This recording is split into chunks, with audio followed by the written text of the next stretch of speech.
vamos a darnos cuenta que en Mateo, en Marcos, en Lucas y en Juan se habla de esto. O sea, son los 4 evangelios hacen ese énfasis y esto es importantísimo tenerlo en cuenta, porque hay pasajes en la escritura, más bien historias en los evangelios que lo puede haber en uno, pero no lo puede haber en otro. Ustedes van a ver milagros que solo se hablan en Juan, pero que no se hablan en los evangelios como Mateo, Marcos y Lucas, los sinópticos. Pero cuando hablamos de la muerte y también de la resurrección, como de la ascensión de Cristo, se menciona en los 4 evangelios. También el libro de Hechos de los Apóstoles es la historia de la proclamación de esa resurrección de nuestro Señor Jesucristo por parte de los apóstoles, al punto que dieron su vida por esa verdad. Las epístolas dependen por completo de la suposición de que Jesús es un Salvador vivo y reinante. Y el Apocalipsis muestra repetidas veces al Cristo resucitado que reina en el cielo y predice su regreso. O sea, estamos hablando de que la doctrina de la resurrección es una doctrina fundamental. Alguien que no crea en la resurrección y la ascensión de Cristo no se le puede considerar un hermano en la fe. Hace parte de la doctrina fundamental para un creyente. Los argumentos históricos a favor de la resurrección de Cristo han convencido a muchos escépticos que empezaron a examinar las evidencias con el propósito de desacreditar la resurrección. A muchos les ha pasado eso, ¿saben?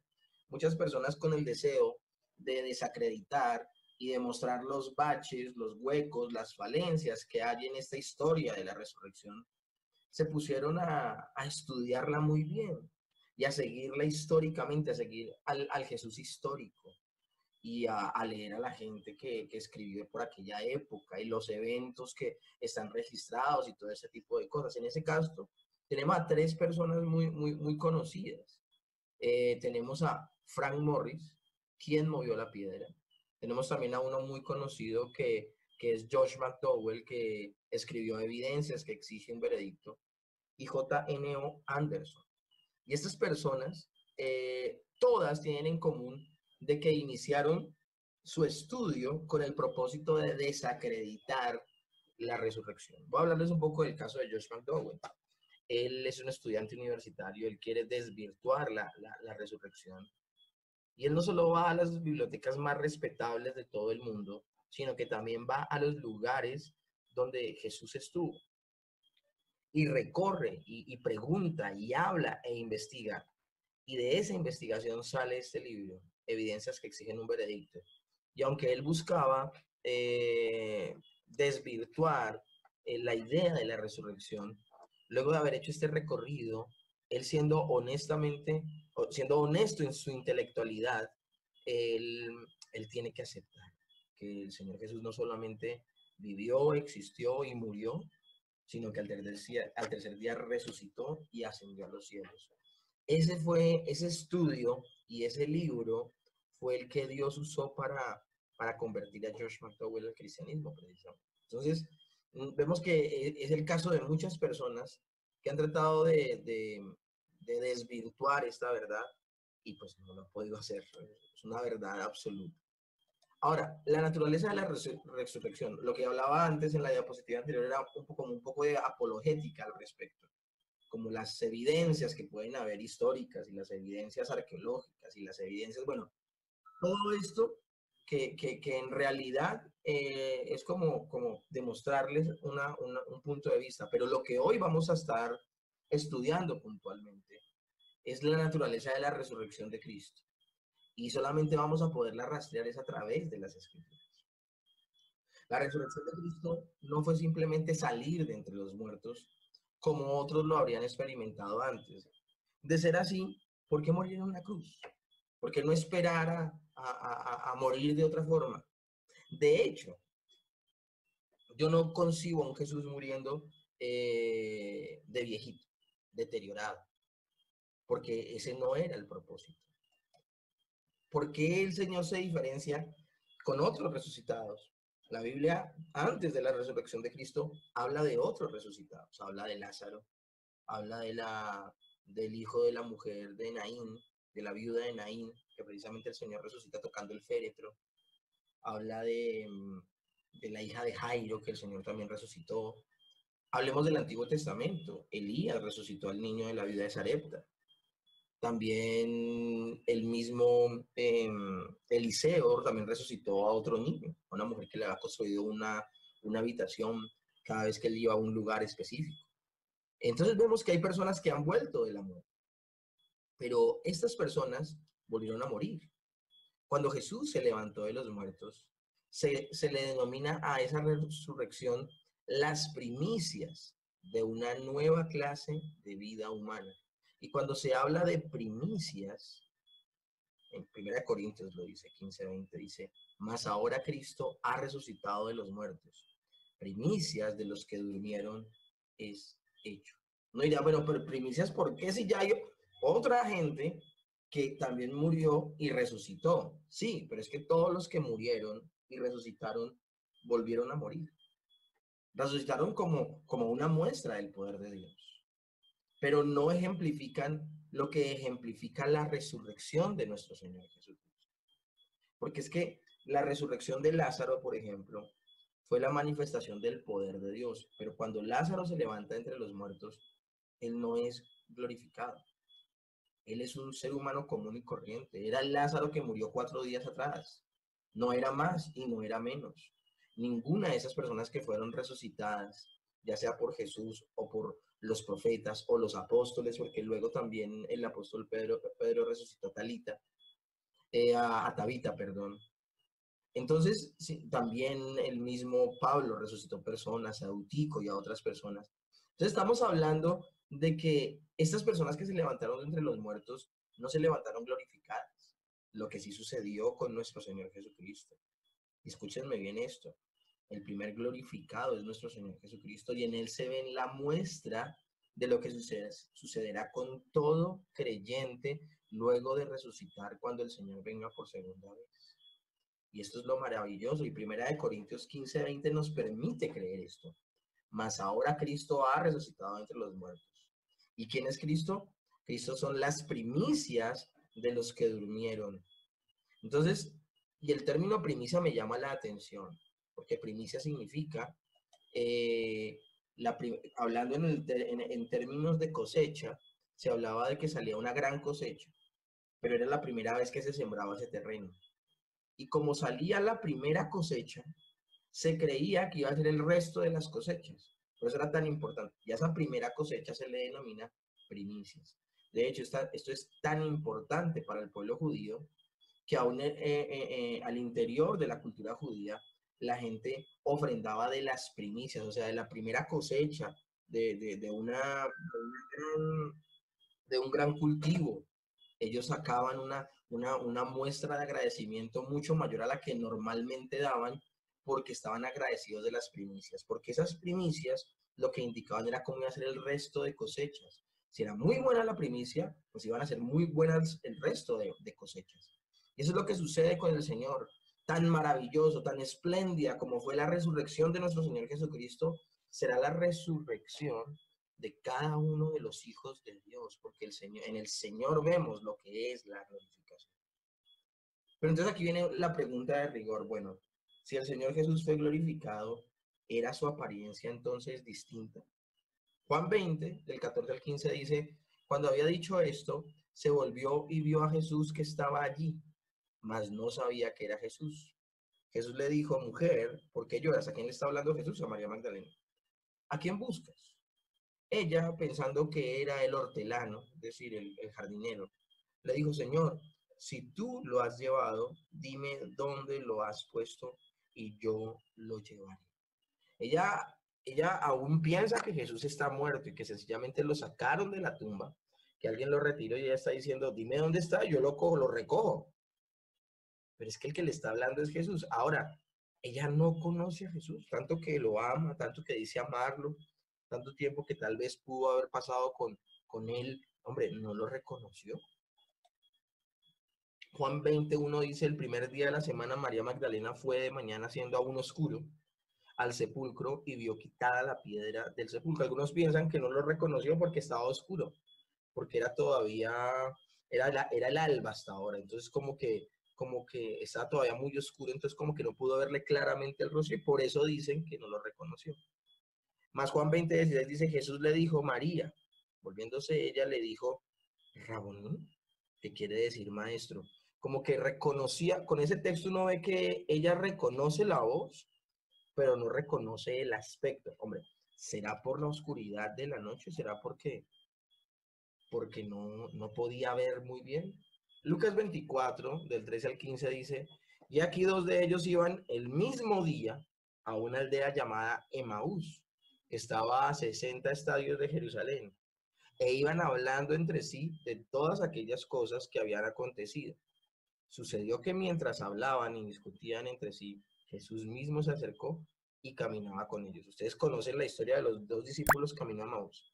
Ellos no están rayando el alba, ellos están en el día, o sea, está el pleno sol y se les acerca Jesús y ellos tampoco lo reconocen. Entonces, al parecer no era por la luz la situación. Lucas 24:16 nos dice claramente por qué razón ellos no pudieron reconocer al Señor. Dice, más los ojos de ellos estaban velados para que no lo reconociesen. Una cosa interesante, ¿no? Y Lucas 24:31 dice, entonces le fueron abiertos los ojos y le reconocieron, mas él desapareció de su vista. Ahora, cuando ellos lo reconocen, dice que al partir el pan se sentó a la mesa con ellos y partió el pan, dice que allí es cuando sus ojos son abiertos. Ahora, ha sucedido algo entre el verso 16 y el verso 31. Ha sucedido algo desde el verso 13, más bien, hasta el verso 31, y es que durante todo el día el Señor les habló de las Escrituras, diciéndole cómo era necesario que el Cristo padeciese todas estas cosas, porque la Escritura lo decía y que el Señor lo iba a levantar al tercer día. Entonces, de hecho, los llama insensatos el Señor, y los regaña fuertemente y les muestra a través de las Escrituras lo necesario que era que todo esto aconteciera. Pareciera que hay algo más por lo que ellos no pueden reconocerle. Mateo 8:9 dice, aquí Jesús les salió al encuentro diciendo, salve. Y ellas, acercándose, abrazaron sus pies y le adoraron. Creemos poder afirmar que había un grado considerable de continuidad entre la apariencia física de Jesús antes de su muerte y después de la resurrección. La diferencia de apariencia que pudo tener es solo la diferencia entre un hombre que había vivido una vida de sufrimiento, dificultades y dolor, y la de alguien cuyo cuerpo había sido restaurado a la plena apariencia juvenil de la salud perfecta. ¿De qué estamos hablando? Jesús cuando muere tiene 33 años de edad, pero no son los 33 años de edad de esta época. Les dirán, ¿cómo así? Sí, lo que pasa es que Jesús vivió en una época primitiva. Estamos hablando del primer siglo, donde no había cepillo de dientes, donde no había papel higiénico, donde no había sanitarios, donde no había corta uñas. Estoy hablándoles de una época tan primitiva que no había colonia, que no había desodorante, que no había, si no había cepillos, pues tampoco había crema dental. Tampoco había nada para el cuidado de la belleza, no había un rince para que no saliera, para que el pelo no se quemara en las puntas. Ya sea que el señor tuviera el pelo largo o lo tuviera corto, no era tal vez un pelo muy cuidado. Era Oriente es una tierra calurosa, en la noche también hace frío. Estamos hablando del primer siglo, estamos hablando de situaciones completamente primitivas. Yo les he hablado en algunas ocasiones, tal vez el señor lo más normal es que a esa edad ya hubiese perdido algunas piezas dentales. ¿Cuántas veces tú has visitado al odontólogo antes de tener 30 años? ¿Cuántas situaciones, cuántas cosas? Entonces que tenemos que darnos cuenta que si ellos no le reconocieron es porque claramente hay una diferencia entre un hombre que ha vivido una vida de sufrimiento, y cuando habla una vida de sufrimiento no es que a él se la pasaron, que María y José le pegaban con el cinturón y lo ponían en el lavadero con las manos arriba. Hablando de una vida de sufrimiento, hablo de que a la vida del Señor Jesús hecho hombre se, se le llama el ministerio de la humillación, porque es Dios convertido en hombre. Un hombre que tiene todas las debilidades de un ser humano. Él pasó por dificultades también y dolor, pero cuando Él resucita, ya Él es ajeno a todo esto. Ahora, sumémosle a que Él llegó a los 33 años, pero solo en una noche y un día lo maltrataron a tal punto de que murió. Los latigazos, los golpes, la corona de espinas, la cruz. O sea, cuando tú ves una persona que la han golpeado tan fuerte, una persona que la corona le hizo que la cabeza tuviera el doble del tamaño de proporción de una cabeza normal, de que la Biblia habla de que su cuerpo era una sola llaga, es decir, que se unían tanto herida con herida que finalmente toda la piel se le despellejó. Estamos hablando de que tú, en tu mente humana, lo que menos piensas es que él va a estar completamente restaurado 3 días después. Si para un barrito nomás en la piel, para el acné, nosotros necesitamos 2 o 3 días para que de alguna manera se recupere la piel. ¿Cuánto más para una herida, heridas tan severas como las que él sufrió? Pero vemos a un Señor Jesús levantado al tercer día con su cuerpo completamente restaurado, con su cuerpo completamente restaurado, que por gracia el Señor permite que queden las heridas de sus manos y de sus pies y la herida en el costado para demostrarle a todos los seres humanos que Él es el que se levantó entre los muertos, porque los seres humanos somos tan, tan incrédulos por naturaleza que si no fuera por eso aún se dudaría, y el ejemplo es Tomás. Esas son las heridas de gracia que el Señor nos va a demostrar eternamente y nos va a decir, por esto es que ustedes tienen entrada, y no como echándonoslo en cara. Son heridas de gracia. Somos salvos por gracia, eternamente agradecidos. Y si Él las porta con orgullo, porque ellas demuestran que Él suplió la necesidad del Padre de justicia y nos sustituyó. Entonces, por todo este tipo de situaciones, hombre, es completamente normal que los discípulos de Jesús duden de que Él sea. Aunque el cuerpo de Jesús era todavía un cuerpo físico, era un cuerpo resucitado. Y esta palabra es clave, transformado, cosa que no pasó con todos los resucitados que les nombré anteriormente. Todos los resucitados anteriormente eran exactamente iguales a antes de morir. El caso del Señor no. Nunca más estaría sujeto al sufrimiento, a la debilidad, ni a la muerte, revestido de inmortalidad. Revestido de inmortalidad. Primera de Corintios 15:53 dice, porque es necesario que esto corruptible se vista de incorrupción y esto mortal se vista de inmortalidad. El mismo Primera de Corintios 15, del cual vamos a estar hablando mucho en este capítulo, porque Primera de Corintios 15 es un texto especializado. ¿Y qué significa un texto especializado? Un texto especializado es cuando un texto habla por excelencia de una doctrina fundamental. En el caso de Primera de Corintios 15, es el texto que por excelencia habla de la resurrección, porque es la defensa que levanta el apóstol Pablo con respecto al fenómeno de que el Señor se levantó de los muertos. Porque hubo un momento donde en el pueblo griego se levantaron personas que empezaron a dudar de la resurrección de Cristo, a ponerla en tela de juicio de que Él no había vuelto en carne. ¿Por qué? Tal vez porque seguían muy leudados con la idea griega de que la carne es mala y el espíritu es bueno. Y para un griego era completamente inaceptable que una persona volviera al cuerpo porque lo veían como algo malo. Entonces, tal vez permeada la iglesia por esa idea, que personas empezaron a poner en tela de juicio que el Señor Jesús se había levantado entre los muertos, cosa que es gravísima.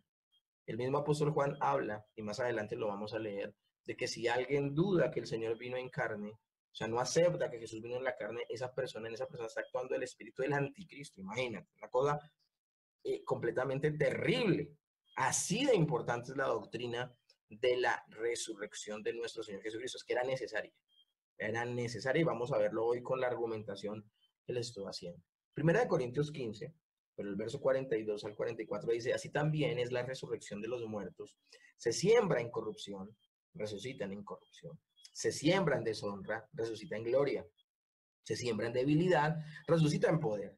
Se siembra cuerpo animal, resucita cuerpo espiritual. Hay cuerpo animal y hay cuerpo espiritual. Entonces, esto está maravilloso. Esta afirmación va a traerle respuestas a muchos que estuvieron preguntando esto durante algunas otras clases. Jesús resucitó en un cuerpo físico y la misma escritura nos lo deja ver. Esto no estamos sacando conjeturas. La Biblia dice que los discípulos le abrazaron. Mateo 28:9. He aquí Jesús le salió al encuentro diciendo salve. Y ella acercándose, abrazaron sus pies y le adoraron. Dice la escritura que partió el pan, Lucas 24:30, hablando de los dos discípulos camino a Emaús. Y aconteció que estando sentado con ellos a la mesa, tomó el pan y lo bendijo, partió y les dio. Imposible partir el pan si nosotros no, si no hay una manifestación física, ¿no? Permitió ser palpado y como para demostrar precisamente que no era un espíritu o fantasma, o sea, el Señor a priori, el Señor a voluntad, el Señor de manera intencional pide que los discípulos le palpen, le toquen para que se den cuenta que no es un espíritu, es un fantasma, sino que es un ser humano. Lucas 24:38 al 43. Pero él les dijo, ¿por qué están turbados? Y viene a su corazón estos pensamientos. Miren mis manos y mis pies, que yo mismo soy. Palpen y vean, porque un espíritu no tiene carne ni huesos, como ven que yo tengo. Y diciendo esto, les mostró las manos y los pies. Y como todavía ellos de gozo no lo creían y estaban maravillosos, les dijo, ¿tienen aquí algo de comer? Y entonces le dieron parte de un pez asado y un panal de miel. Él lo tomó y comió delante de ellos. Toda esta acción que les acabo de leer es un acto deliberado, es un acto intencional de nuestro Señor Jesús para demostrarle a sus apóstoles que Él es un ser humano en todo el sentido de la palabra. Su cuerpo es físico, era necesario. Alguien preguntaba, ¿pero por qué? ¿Por qué no solo su parte espiritual? Porque si solo su parte espiritual está con el Señor, con el Padre en el cielo, entonces Él no es, primero que todo, entonces, está en un estado intermedio todavía el Señor Jesús. Porque nunca Dios mismo diseñó al hombre para que permanentemente la parte material estuviese separada de la parte inmaterial del ser humano. La parte material es su cuerpo, la parte inmaterial es su alma o espíritu. Tenían que estar juntas. ¿Cuál fue el periodo de estado intermedio de nuestro Señor Jesucristo? 3 días mientras estuvo muerto. Eso fue lo que duró el estado intermedio de nuestro Señor Jesús. 3 días, donde su cuerpo estuvo en la tumba y su espíritu o su alma estuvo con el Padre. Pero pasados esos 3 días, la glorificación de nuestro Señor Jesús se manifiesta como que se presenta ante sus apóstoles resucitados, su cuerpo unido a su alma o a su espíritu, haciendo esta clase de afirmaciones para demostrarles. Y de hecho, lo segundo que había riesgo de creer que el Señor solamente está por allá como un espíritu, es que no serían las primicias el de la resurrección. Y entonces el apóstol Pablo estaría mintiendo y muchas cosas sucederían. Es que estamos hablando de que Él es el ejemplo primordial. Él es las primicias de lo que le va a suceder a todo creyente. Y es que un día los que han muerto primero en Cristo resucitarán y serán glorificados. Y luego los que en ese momento de la venida de Cristo estén vivos no conocerán la muerte, sino que serán traspasados. ¿Eso qué significa? Que su cuerpo y su alma nunca se separarán, su cuerpo y su alma o espíritu nunca se separarán, sino que de una vez serán transformados de algo corruptible a algo incorruptible. Eso será lo que le sucederá a las personas que experimenten la segunda venida de Cristo siendo creyentes. Serán glorificados sin conocer la muerte. Pero dice la palabra que primero resucitarán los que han muerto en Cristo. Todas las personas que han muerto serán los primeros resucitados y glorificados. Y posterior a ellos, el resto de creyentes que estén vivos en ese momento. Por eso era tan importante que el Señor aclarara que Él no era un espíritu. De hecho, al incrédulo Tomás le invita a que lo toque. Luego dijo a Tomás, pon aquí tu dedo y mira mis manos. Y acerca tu mano y métela en mi costado y no seas incrédulo, sino creyente. Pedro, tiempo después, da testimonio de que comieron con el Señor Jesucristo resucitado. Hechos 10:41 dice, a nosotros que comimos y bebimos con él después que resucitó entre los muertos. El Señor Jesús no simulaba comer, él comió. Ahora, una pregunta, ¿puede el cuerpo resucitado aparecer y desaparecer de forma repentina y atravesar paredes tipo Automan? Lucas 24:31 dice, entonces les fueron abiertos los ojos y le reconocieron, mas él desapareció de su vista. No leyendo ese texto uno puede decir, bueno, pues, ¿qué sucederá?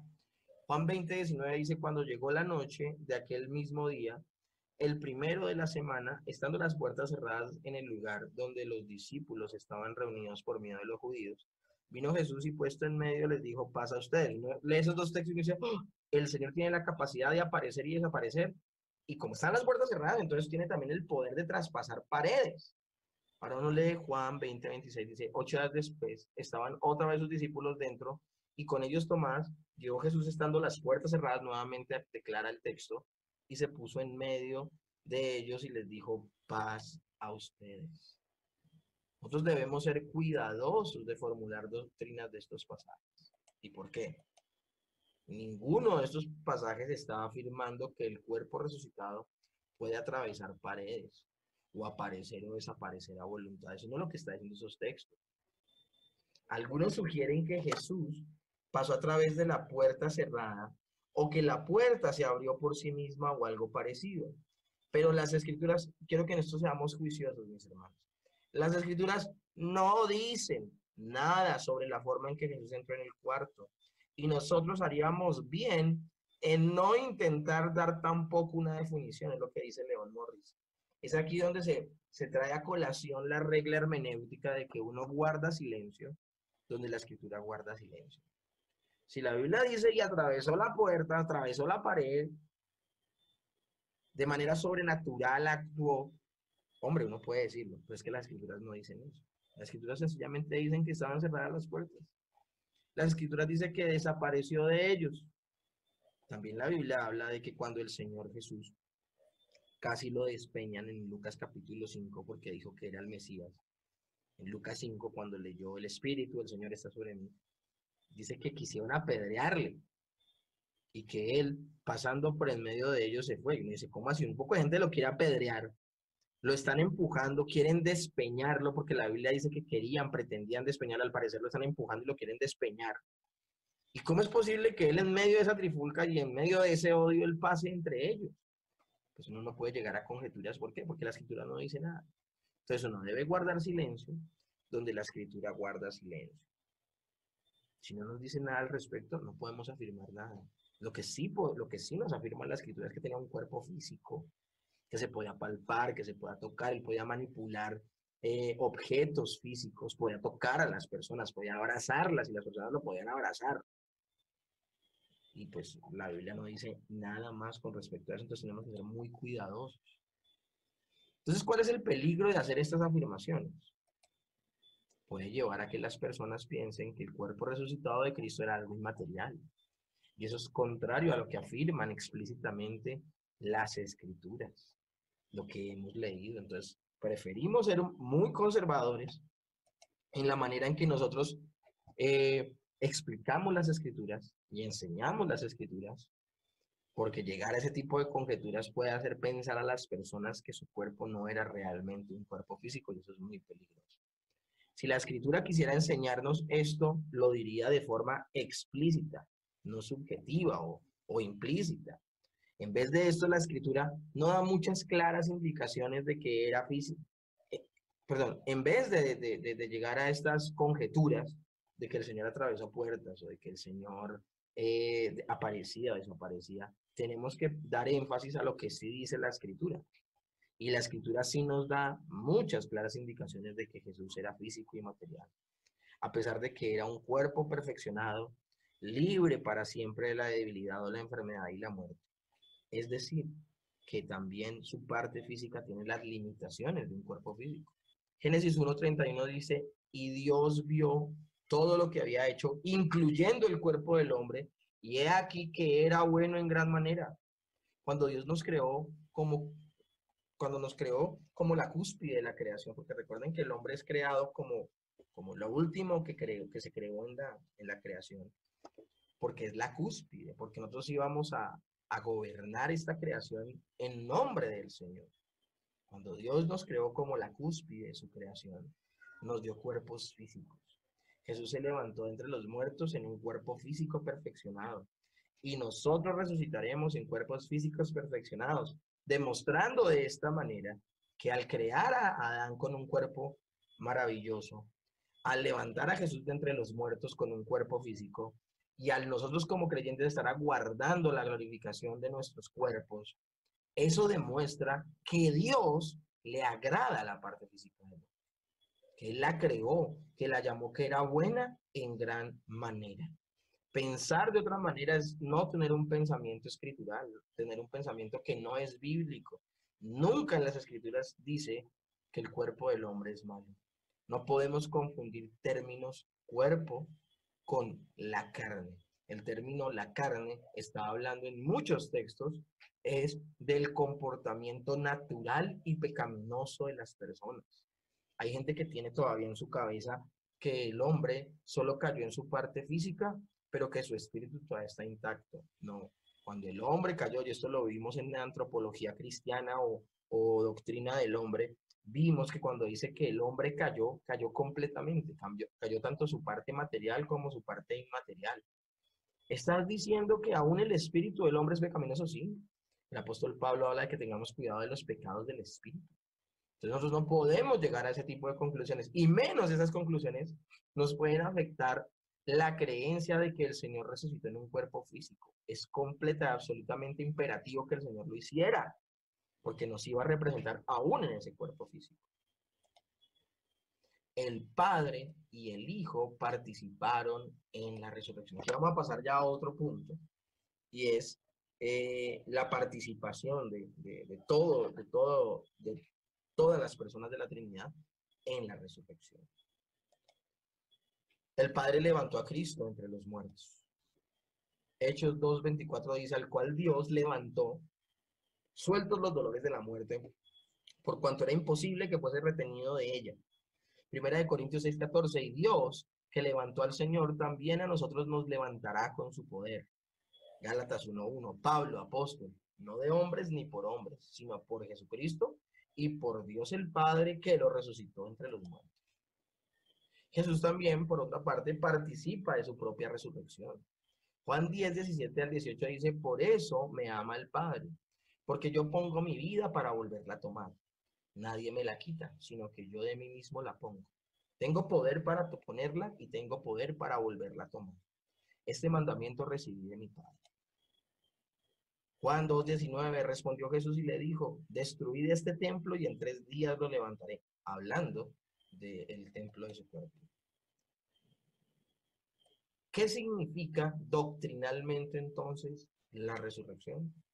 ¿Por qué hace parte de la doctrina fundamental? Bueno, primero que todo, la resurrección de Cristo asegura nuestra regeneración. Hay algo que no ha sucedido todavía en nosotros, y es que no hemos sido glorificados. Primera de Pedro 1:3 dice, bendito el Dios y Padre de nuestro Señor Jesucristo, que según su grande misericordia, nos hizo renacer para una esperanza viva por la resurrección de Jesucristo de los muertos. Cuando habla para una esperanza viva, habla de algo que todavía no hemos recibido. Ya somos salvos, pero no hemos recibido algo. La completa regeneración no se ha manifestado en nosotros. Dios nos ve resucitados con Cristo, y esto es maravilloso, esta enseñanza. Efesios 2:5-6 dice, aún estando nosotros muertos en pecado, nos dio vida juntamente con Cristo. Por gracia sois salvos. Y juntamente con Él nos resucitó y asimismo nos hizo sentar en los lugares celestiales con Cristo Jesús. Miren lo interesante de esto. Dios nos ve resucitados a nosotros con Cristo. Pero un día eso va a ser completamente consumado en la glorificación. Maravilloso. Colosenses 3:1. Si pues han resucitado con Cristo, busquen las cosas de arriba donde está Cristo sentado a la diestra de Dios. Cuando Dios resucitó a Cristo de entre los muertos, nos consideró en cierta manera resucitados con Cristo y por tanto merecedores de los méritos de la resurrección de Cristo. Por eso la Biblia dice que somos coherederos con Cristo. Si hablamos en el estricto orden de la palabra, deberíamos solamente hasta la glorificación ser coherederos con Cristo. Pero es que precisamente, ¿y qué logramos en la glorificación? En la glorificación logramos no solamente perfección en nuestro cuerpo, sino también perfección en nuestro comportamiento. Y en ese orden de ideas, pues no pecaríamos. Ya el creyente en la glorificación deja de pecar. pero con el efecto del Señor de la sustitución. En su sustitución, no solamente el Padre nos ve como si nunca hubiésemos pecado porque ve las buenas obras, las justas obras y perfectas obras de Cristo, sino que además en Cristo ve al hombre perfecto, al hombre glorificado y nos ve a nosotros como resucitados. Esto es maravilloso.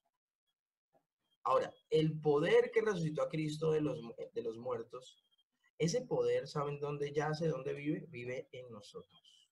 Efesios 1, del 19 al 20 dice, ¿y cuál la supereminente grandeza de su poder para con nosotros los que creemos, según la operación del poder de su fuerza, la cual operó en Cristo, resucitándole de los muertos y sentándole a su diestra en los lugares celestiales? Miren, la palabra en griego que se refiere a la supereminente grandeza de su poder, de su fuerza, o sea, según la operación del poder de su fuerza, y el término la supereminente grandeza son términos griegos que hablan de una fuerza sobrenatural, salida de toda la capacidad de nuestro pensamiento, que fue la que operó para resucitar a Cristo y que esa persona que es Dios habita también dentro de nosotros. Una cosa impresionante, la palabra en griego es impresionante. Es por eso que el creyente tiene el poder de ir caminando en pos de su santificación. No hay una cosa tan loca y tan desvariada como que por el hecho de que fui salvo por gracia, ya puedo vivir como se me pegue la gana y ya puedo pecar porque Cristo murió por mí. O sea, no hay una contradicción tal como el justificar el pecado en el creyente. Porque el poder que yace en nosotros, la presencia de Dios que yace en nosotros, que fue la que levantó a Cristo entre los muertos y la que convirtió lo corruptible en incorruptible, yace en nosotros, dentro de nosotros. ¿Cómo nosotros podemos anhelar lo corruptible todavía? Es por eso que el creyente tiene el poder de ir caminando en pos de su santificación. Romanos 6:4 dice, porque somos sepultados juntamente con él para muerte por el bautismo, a fin de que como Cristo resucitó de los muertos por la gloria del Padre, así también nosotros andemos en vida nueva.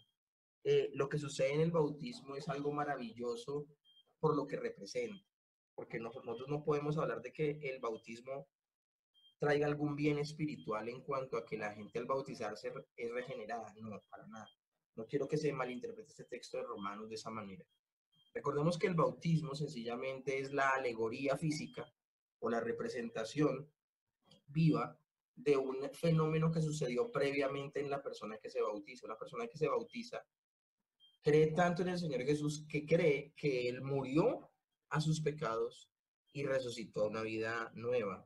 Y es por eso que el creyente cuando va al bautismo es sumergido en el agua como sepultando esa vieja vida y al salir de las aguas resucitar a una nueva.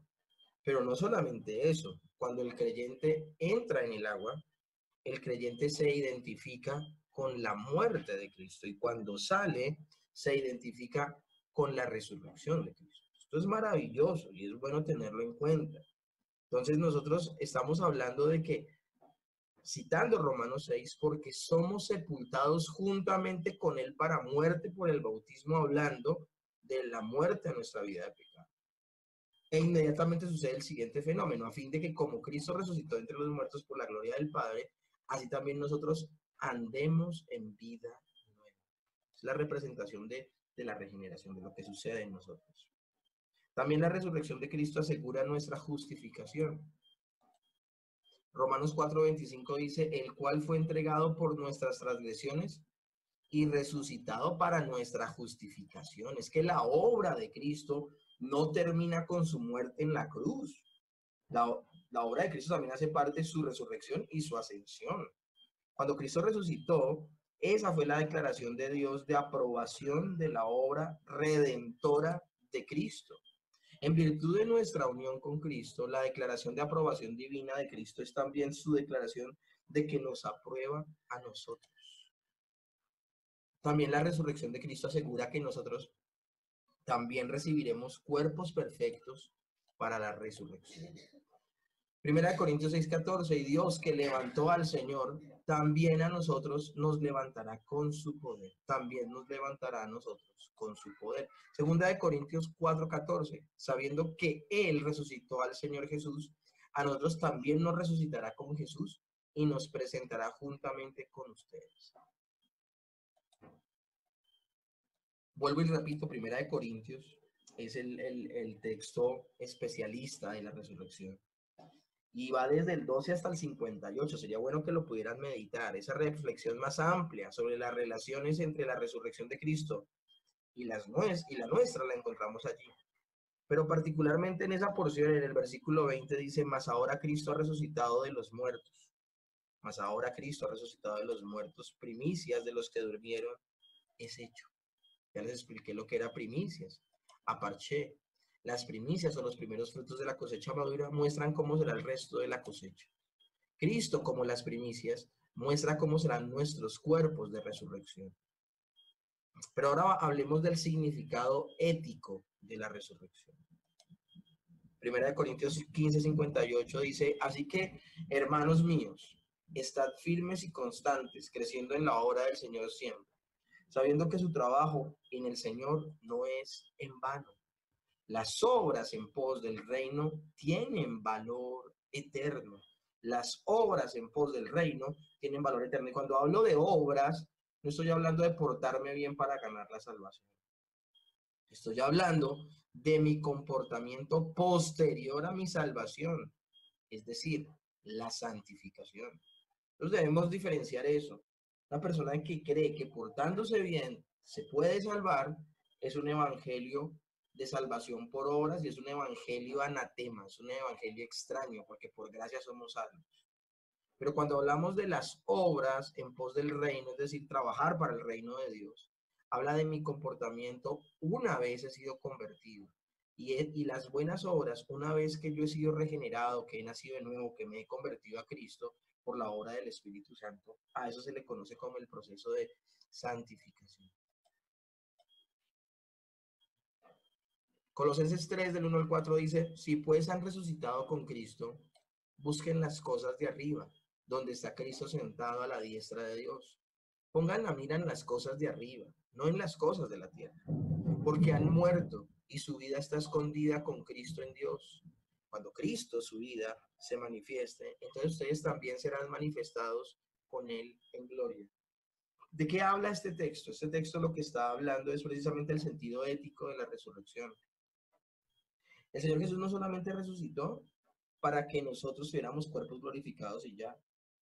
El hecho de que el Señor Jesús haya resucitado habla de esa identidad de nosotros de haber muerto a nuestros delitos y pecados y resucitado a una nueva vida. Por eso el apóstol Pablo dice en Colosenses, si pues han resucitado ustedes los creyentes con Cristo, una evidencia de que tú has resucitado con Cristo es que tú ya buscarás las cosas del reino de los cielos, no las cosas de este mundo. Ese es el sentido ético de la resurrección. De hecho, una demostración de que en verdad hemos sido salvos y regenerados. Pablo nos está animando a que pensemos en nuestra recompensa celestial. Nosotros somos extranjeros y peregrinos en esta tierra. Nosotros no hacemos bien en aferrarnos tanto a lo material y que nuestros sueños y todos nuestros ideales estén centrados solamente en este mundo. Sí, uno puede tener cosas y uno está de peregrinaje, y uno también aquí planifica y tiene ciertos, podemos llamarlo como metas en la vida que uno tiene, pero nuestra suprema meta, nuestro supremo punto de llegada es el cielo, mis hermanos, y eso nosotros nunca lo podemos perder de vista. Por eso Pablo nos anima a que pensemos en nuestra recompensa celestial. Romanos 6, del 10 al 13 dice, porque en cuanto murió al pecado, murió una vez por todas, mas en cuanto vive, para Dios vive. Está hablando del creyente aquí el apóstol Pablo. Así también ustedes considérense muertos al pecado, pero vivos para Dios en Cristo Jesús, Señor nuestro. No reine pues el pecado en su cuerpo mortal, de modo que lo obedezcan a sus concupiscencias, ni tampoco presenten sus miembros al pecado como instrumentos de iniquidad, sino presenten ustedes mismos a Dios como vivos de entre los muertos y sus miembros a Dios como instrumentos de justicia. La resurrección de Cristo nos insta a dejar de ceder al pecado en nuestra vida. Entonces, como creyentes no nos podemos conformar. ¿A qué es que yo soy así? No, eso sería una contradicción. El Espíritu Santo habita dentro de nosotros y nosotros claro que podemos dejar de pecar. Nosotros no podemos ver tan livianamente el pecado.